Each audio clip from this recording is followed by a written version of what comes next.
morning. Good morning. And happy Friday to you. Welcome to the Shakacast, number 4.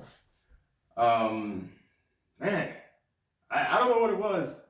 I just woke up this morning feeling like $1,000,000. I got up at 5, no problem. Dancing around the house. Went out to practice, no problem. I do have to work on a couple of things. In striking,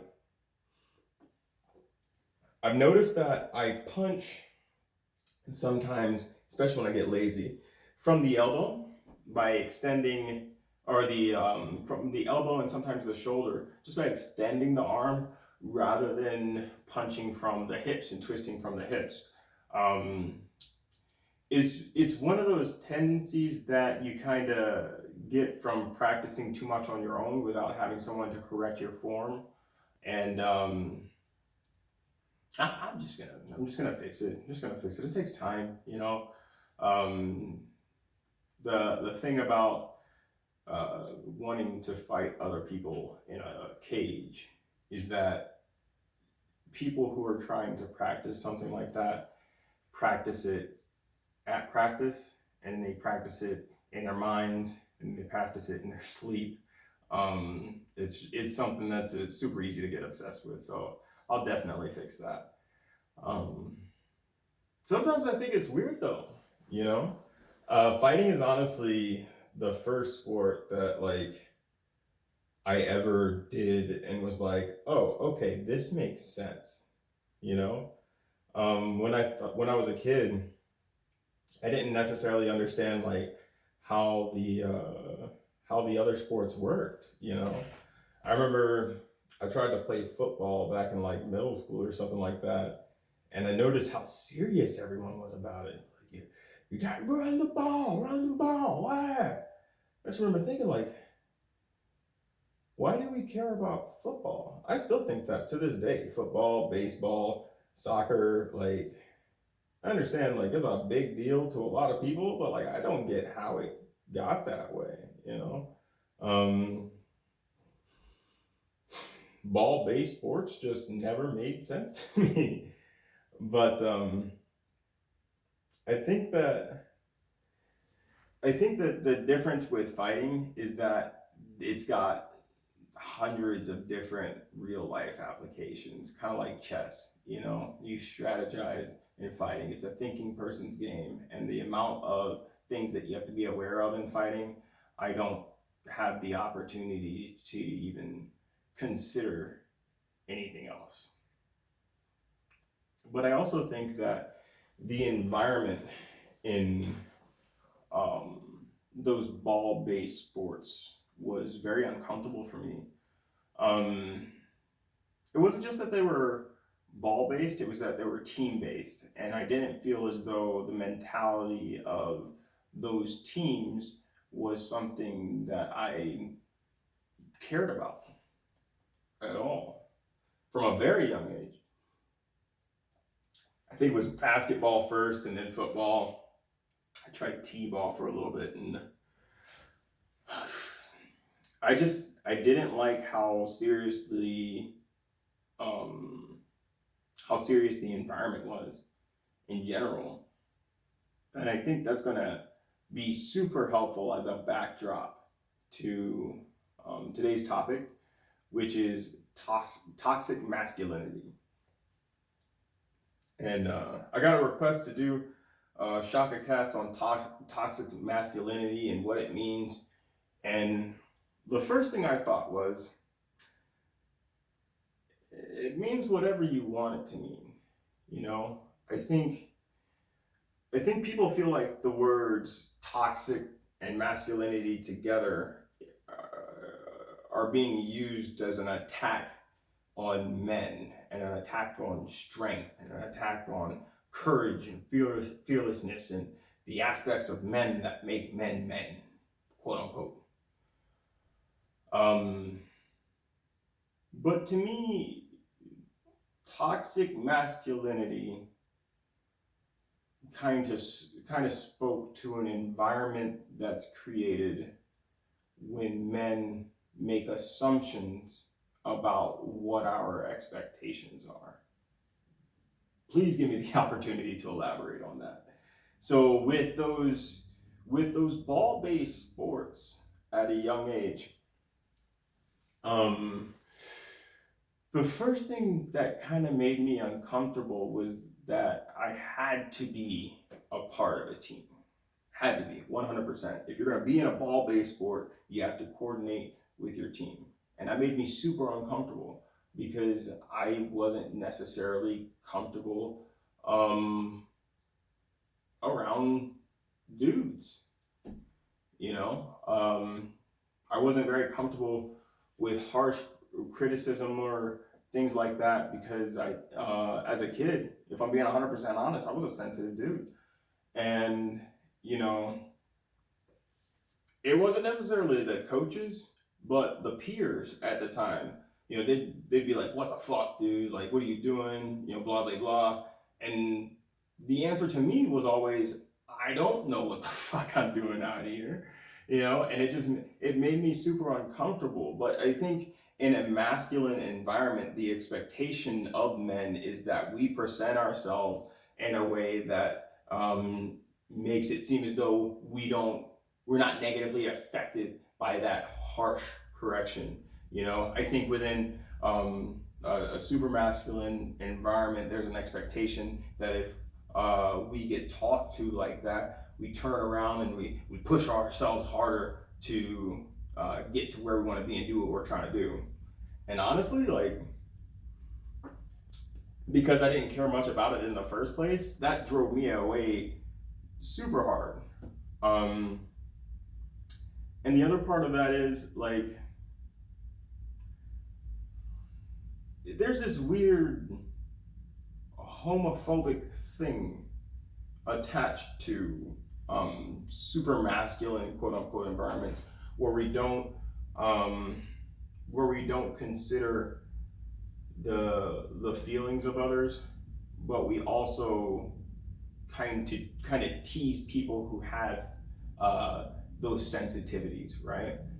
Without recognizing the fact that most people have those sensitivities and those insecurities. Most people are gonna, well, not most people, but a lot of people are gonna be uncomfortable when you start talking harshly at them. I got a great example. One of the things that helped me decide that I wanted to be a professional fighter was when I listened to Michael Chandler have a discussion about his mental coach that he has. He's got a sports psychologist that he works with. And he was talking about how he would be super aggressive with himself, with his self-talk. And in him handling himself super aggressively, a lot of times he would also question whether or not he could do what he was trying to do, which would be the greatest lightweight fighter of all time in Bellator. And he talked about how the mental coach helped him to simply just recognize he can win, he can be the champion, and he is destined to be one of the greatest lightweights of all time. It's just that simple. A fact of a fact doesn't come with anger. A fact of a fact doesn't come with emotion or aggression or anything to that extent. When you recognize that you can be what you want to be, so long as you put everything forward to it, there's none of that yelling at each other and stuff, or yelling at yourself. You know what I mean? And I think that speaks to a lot of the insecurities that I now recognize in the people that I was surrounded by at the time. People who have insecurities tend to put other people down. People who have insecurities tend to yell at other people a lot more often than people who don't.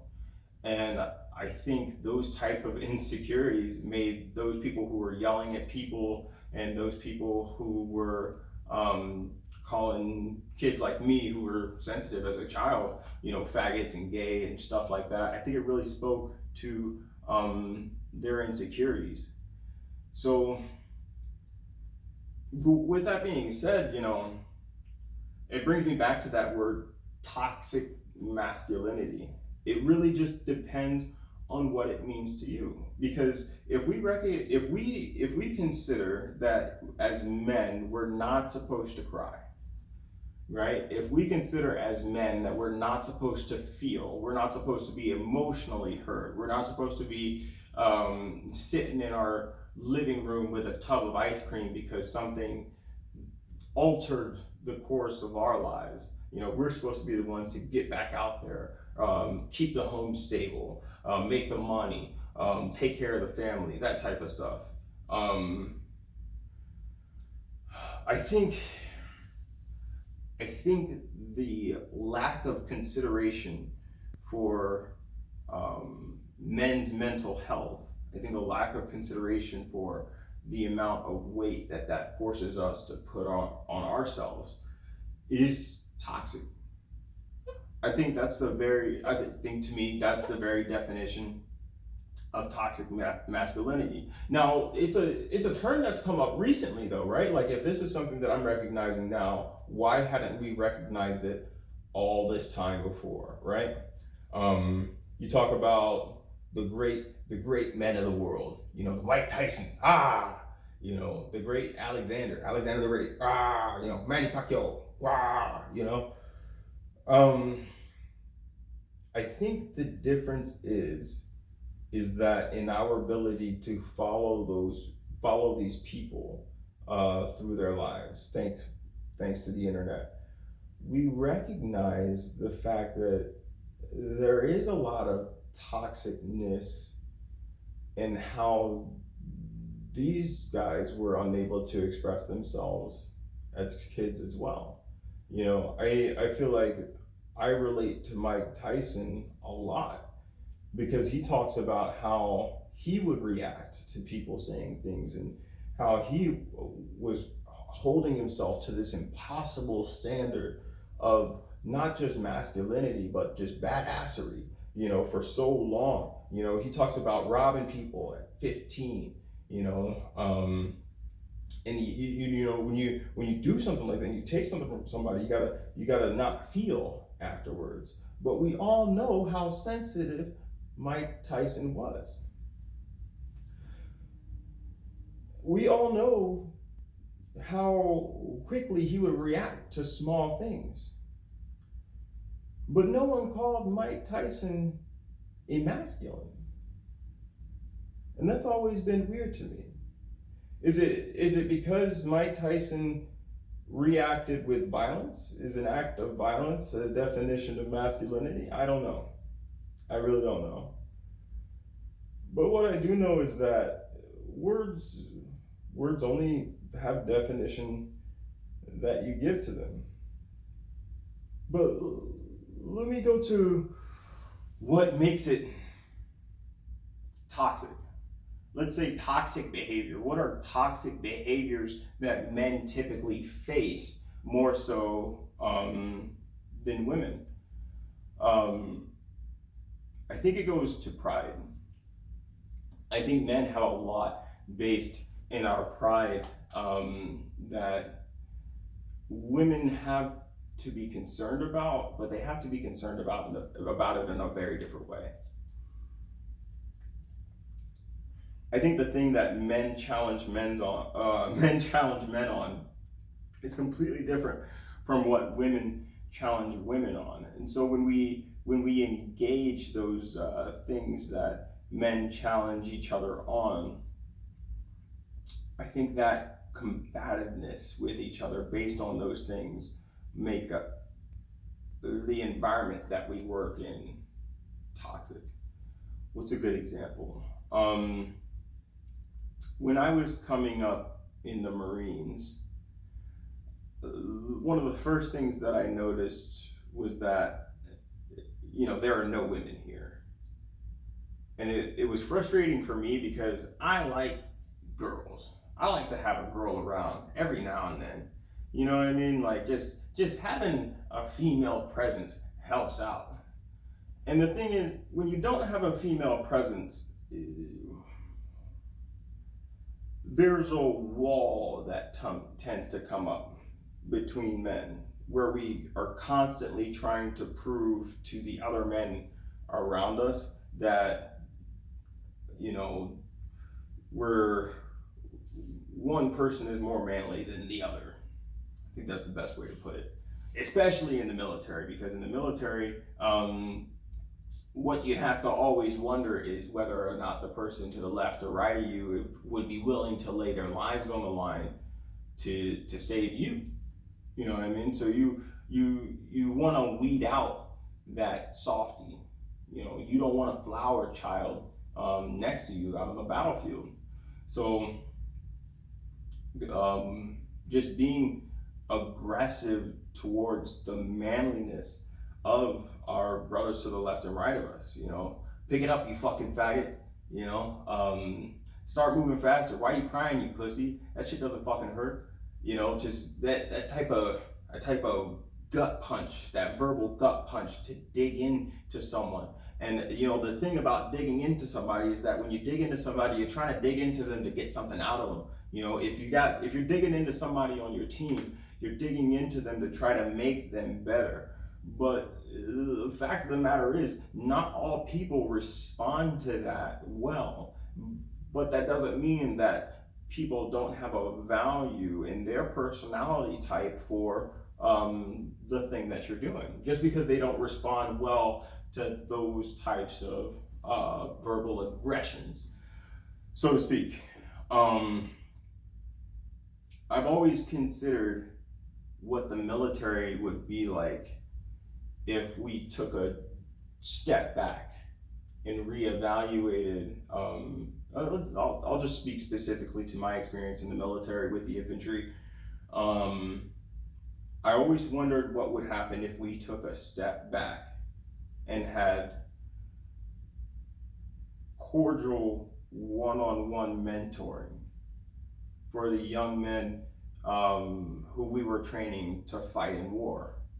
You know, I always wondered what would happen if we took an opportunity to turn off that requirement to be the strongest all the time, be the most steadfast all the time, be the most stern and the most emotionally unavailable all the time. Because when you start talking about all those emotions and how you feel and how you're tired and how you're not ready and you're achy and all this other bullshit, a lot of people start to call you weak. But if you don't recognize those chinks in the armor and how to handle them early on, right? A lot of times that can lead to long-term damages that people never take care of. I think that's a big reason why a lot of veterans who are in the infantry fail after getting out of the military. You know, I think whether it be marriages or jobs or friendships after the military, I think that's something that we seriously forget to consider. Because in the real world, women exist. In the real world, you don't want to be expressive of your emotions all the time, right? Because then you seem like a crazy person.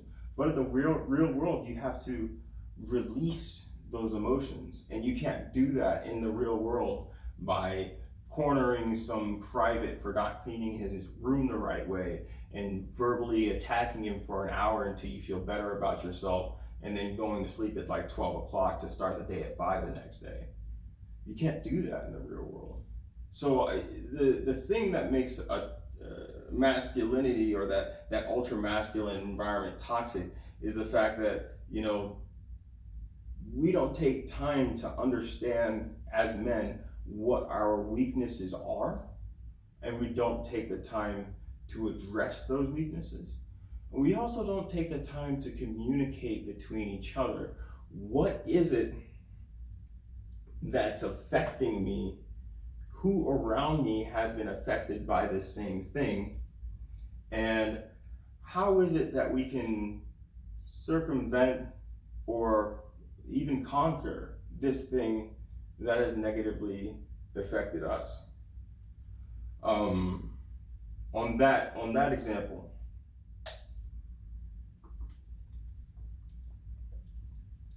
in the Marines, when you come into the military or the Marines, especially the infantry, with a girlfriend, you can expect to leave the infantry with either a different girlfriend or no girlfriend. Fact of life. You work hard, you're in the field, you don't get to use your cell phone. I don't know if it's the same way today, but when you talk about um, the Marines that I came up with, you know, there were there were weeks on end as a basic infantryman where you would just not be available to that woman. And then you come home to that woman smelling like a wet dog, dirt, mud, and shit. And you present to her not all of it, but many pieces of that ultra masculine, emotionless environment between that you had with men, and you bring that back home. And the thing about your girl who you go back home to is that she doesn't recognize that person. And it tends to be a strain on military relationships as a whole, because the thing about toxic uh, toxic environments is that they force men to put a shield up. And then when we put that shield up, it's hard for us to understand when we're supposed to put that shield down and become vulnerable again, become open again, expose our weaknesses again to our loved ones and our friends and our family and things to that extent. And when we repeat that process, it can kind of make you stagnant in that guarded, emotionless, or verbally aggressive cycle. Very similar to like PTSD, where someone experiences something traumatic and they live their lives expecting that traumatic thing to happen again. Those toxic masculine environments make men feel as though when we go to other situations, we would have to react in the way that we would have in that toxic male environment. I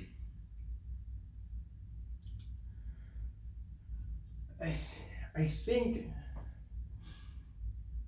in identifying this, it speaks to the quality of life that we have as Americans today.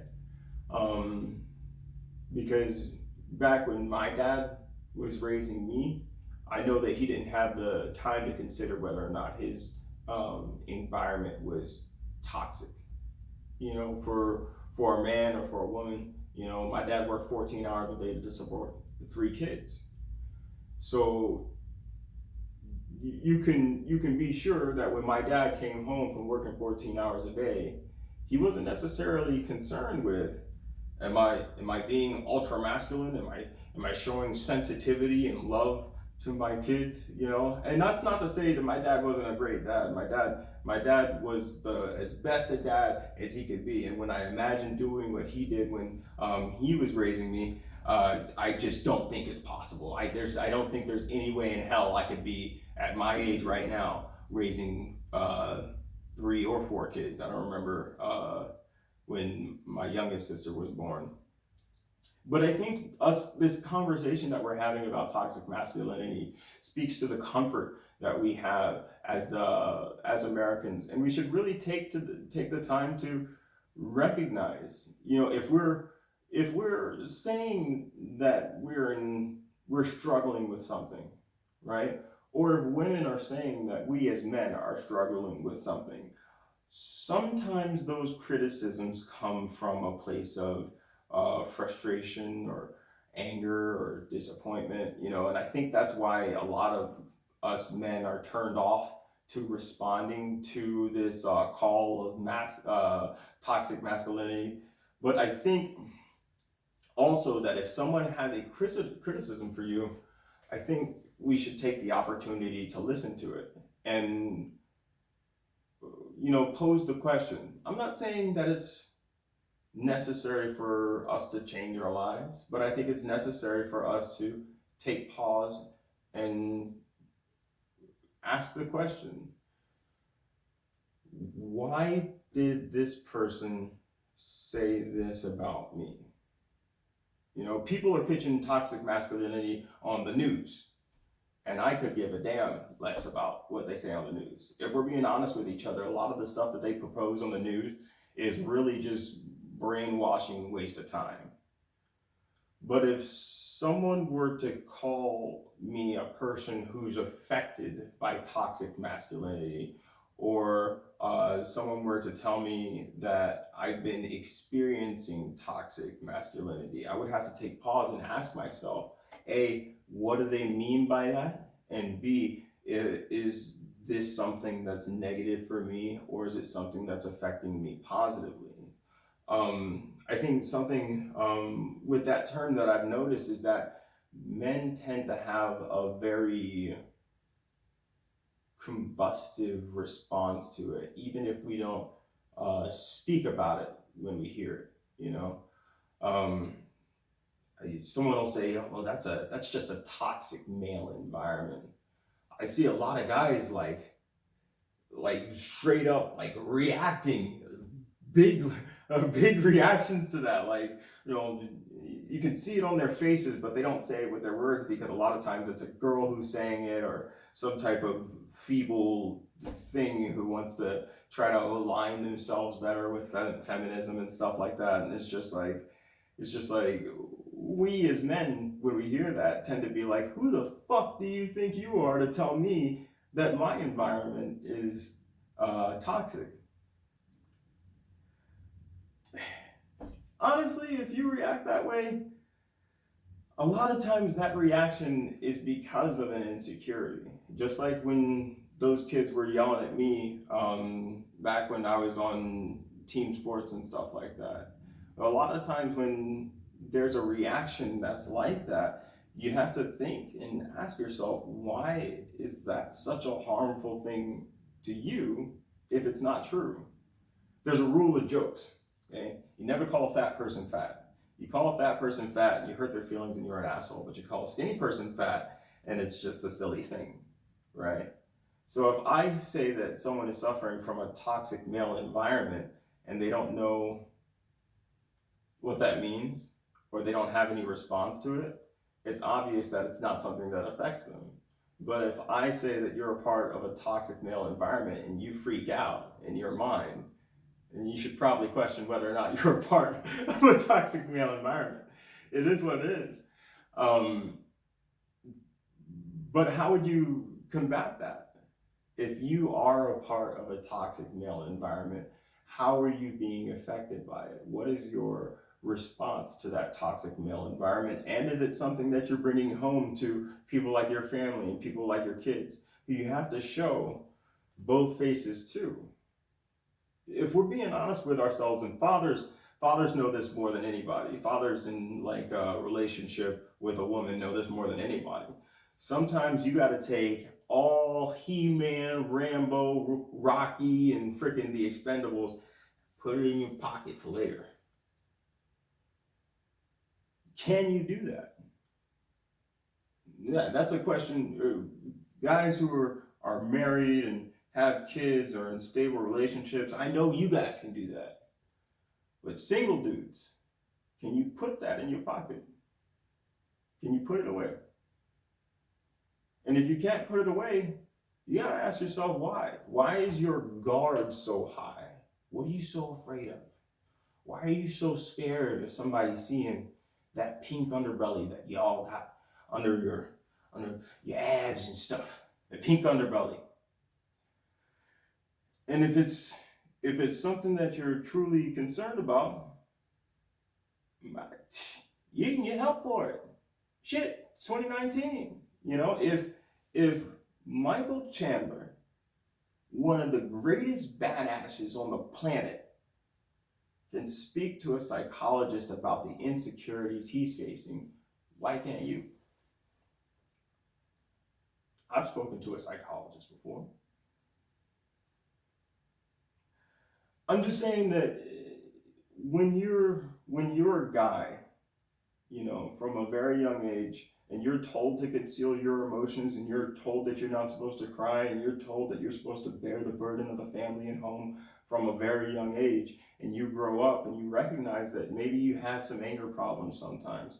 You recognize that maybe you're a little verbally aggressive sometimes, even if you don't recognize it. That's the thing for a lot of military guys, or a lot of military women too. There's a lot of verbal aggression that they use to try to express themselves, even towards themselves. There's a lot of verbal aggression that they use, and it just poses the question: why can't you turn that off?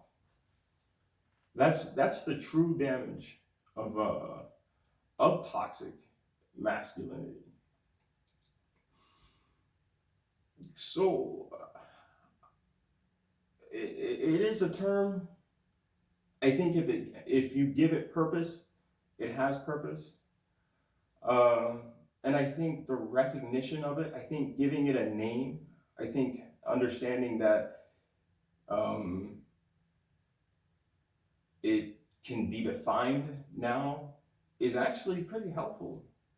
You know, if you are someone who suffers from toxic masculinity, if you feel like you've had some of the reactions that I've talked about, if this topic itself gives you anxiety and you're watching it with excitement, what's this guy got to say about toxic masculinity? How's this guy? Toxic masculinity, it's not a real thing. If you're reacting like that,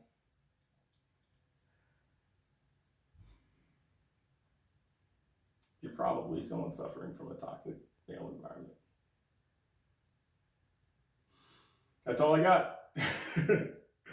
I want to give a big shout out to 10th Planet Austin repping at Fight to Win this weekend. I want to thank you guys for your continued support.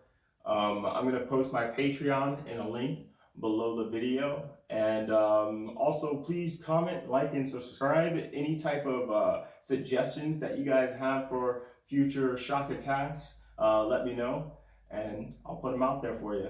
Thanks.